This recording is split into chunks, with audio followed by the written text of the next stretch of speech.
Previously, in the dungeon of the Mad Mage, the party found themselves embroiled in a bitter struggle for survival against the Aboleth Elune. The creature and its minions had pressed the party hard, leaving ashes and bones bloody, and Ezrah on death's door. But in order to achieve this, Elune had to take matters into his own hands, chasing down Ezrah and beating the sorcerer within an inch of his life. The situation was dire, but there existed a glimmer of hope. Elune was now in reach of the party, no longer behind a wall of flesh. If the party could slay the Aboleth, perhaps they could turn the tide. Ezrah launched off torrents of magic, searing the aberration with acid before using his tempestuous force to flee.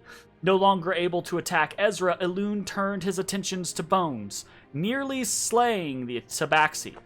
But in the next few moments, Bones and Ashes were able to flank the Aboleth, horribly wounding him. In anger and frustration, Elune lashed out at Bones. Once, twice, thrice, and each time was thwarted. The wily rogue fighting for his very life. Coming to their aid, Matashtai surged forward and delivered a stunning blow to the Aboleth, preventing it from using its dark waters to slay Ezrah and Bones. Unable to defend itself, the Aboleth made one final furious assault against the Tabaxi, and failed. Ashes then cut the creature down from behind. The effect was almost instantaneous. Elune's control over his minions shattered. The beasts panicked in confusion, and survival instinct kicked in. They fled as fast as they could. The drow remained. Grievously wounded, the party and the drow made for the central island where a statue of an Otyugh dominated the cavern. As the party began to rest, it was realized that the drow couldn't breathe air. Matt wanted to assist, but could do nothing currently. While resting, Ezrah began to suffer from the same affliction, but with his power restored from the rest, Matashtai was able to heal both Ezrah and the drow, who the party found out later was named Rild. During this, some Kuatoa and a bullywug showed up. The fishfolk fled, but the bullywug recognized the party. It was Risk, one of the 4 frogfolk the party had unpetrified in Halaster's menagerie all that time ago.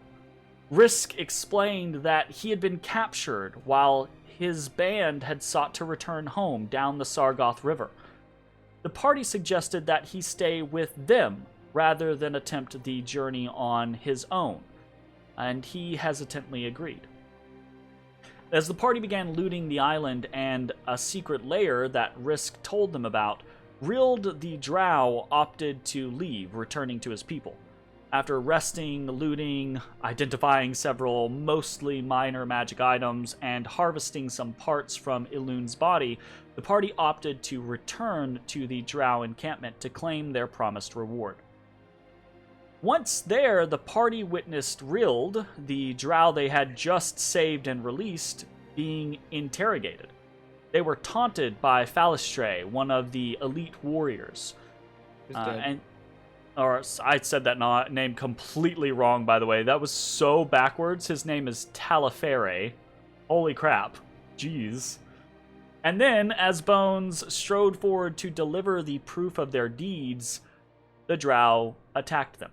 It was an ambush, a realization that these individuals never planned on keeping their word. Once more, the party found themselves fighting for their lives. This time, though, they had an ally in Risk, and potentially a second one. Balrin, one of the elite warriors, who seemed extremely reluctant to fight the party. But would this be enough? Hey everybody, thanks for watching. If you enjoyed the video, consider leaving a like, commenting, or subscribing. It really helps me out. If you'd like to see me live, head over to my Twitch at twitch.tv/thedistanthorizon.